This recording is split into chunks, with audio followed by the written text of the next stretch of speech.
Assalamualaikum warahmatullahi wabarakatuh.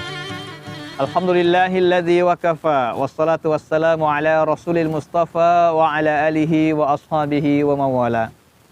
Pemirsa yang dirahmati Allah subhanahu wa ta'ala, ketika Allah subhanahu wa ta'ala menciptakan Nabi Adam alaihissalam, kemudian Allah menempatkan Nabi Adam di surga. Sebagaimana Allah berfirman dalam Al-Quran, A'udzubillahi minasyaitonirrajim, Bismillahirrahmanirrahim.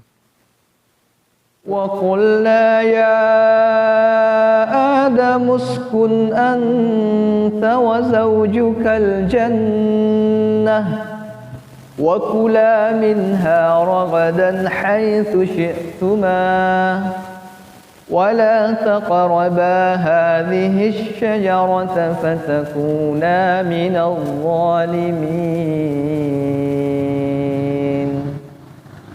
Dan ketika Allah Subhanahu wa taala berkata kepada Adam, "Wahai Adam, tinggallah engkau bersama dengan istrimu di surga." Jadi pada awalnya Nabi Adam itu ditempatkan di surga. Kemudian Allah berfirman, "Qul nahbitu minha jami'a." Maka Nabi Adam alaihissalam pun turun ke bumi. Jadi kampung kita yang sesungguhnya bukan di dunia pemirsa, melainkan kampung kita yang sesungguhnya asal muasal kita, kakek kita asalnya dari surga Allah Subhanahu wa taala. Jadi kalau kita pulang kampungnya kita di surga Allah Subhanahu wa taala insyaallah. Apa syaratnya kalau kita mau masuk surga? Syaratnya ialah iman. Maka Nabi SAW bersabda, "Yadkhulu ahlul jannatil jannah wa ahlun narin nar.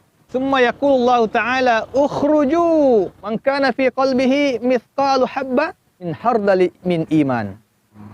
Kata Allah, keluarlah engkau wahai penghuni neraka yang di dalam hatinya masih ada iman meskipun sekecil zarrah. Meskipun sekecil zarrah, asalkan ada iman maka tidak kekal di dalam neraka. Karena orang masuk neraka ada yang abadi, ada yang tidak abadi. Yang abadi khalidina fiha abada, yang masuk dalamnya kekal itulah orang-orang yang kafir, orang-orang yang syirik kepada Allah Subhanahu wa taala. Tapi bagi orang yang masih punya iman, percaya bahwa tiada Tuhan kecuali Allah, Muhammad adalah utusan Allah, Al-Qur'an adalah kitabullah, kalaupun ia banyak dosa, maka ia masuk dalam neraka, dicuci dulu, dibersihkan dulu. Suatu saat kalau sudah bersih dari dosanya, maka dia dikeluarkan. Tapi dalam hadis Nabi SAW dikatakan, maka ia keluar dari neraka itu gosong, bagaikan arang. Kemudian dimandikan di sungai Haya, barulah kemudian dimasukkan ke dalam surga. Akan tetapi orang yang syirik kepada Allah, hati-hati. Sesungguhnya Allah tidak mengampuni dosa syirik dan mengampuni dosa selain syirik bagi orang yang dikehendaki. Jadi maksudnya itu, ketika kita syirik kepada Allah, lalu kita mati dengan syirik itu, maka tidak ada pengampunan di akhirat.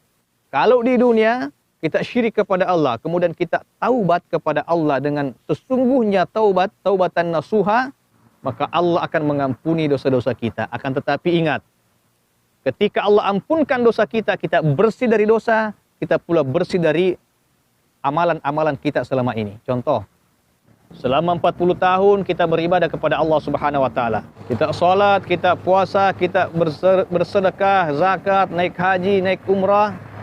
Selama 40 tahun kita beribadah kepada Allah, tapi ada satu hari kita syirik kepada Allah. Lalu kemudian kita taubat kepada Allah, ketika Allah ampunkan dosa kita, Allah juga hapus seluruh amalan-amalan kita selama 40 tahun. Bersih bagaikan bayi yang baru terlahir dari perut ibunya. Tanpa dosa, tapi juga tanpa amal-amal ibadah sama sekali. Maka hati-hati dengan dosa syirik, pemirsa yang dirahmati Allah. Bagaikan handphone yang diinstal, yang di software. Karena ada virus, ketika di software, ketika diinstal, hilang virusnya, tapi hilang pula semua aplikasi, semua kontak-kontak. Bagaikan handphone baru. Maka hati-hati dengan syirik kepada Allah Subhanahu wa taala.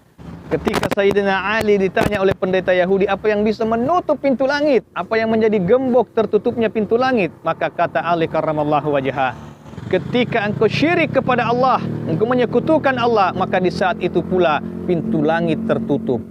Ketika engkau beribadah, ibadahmu tidak akan diangkat ke langit.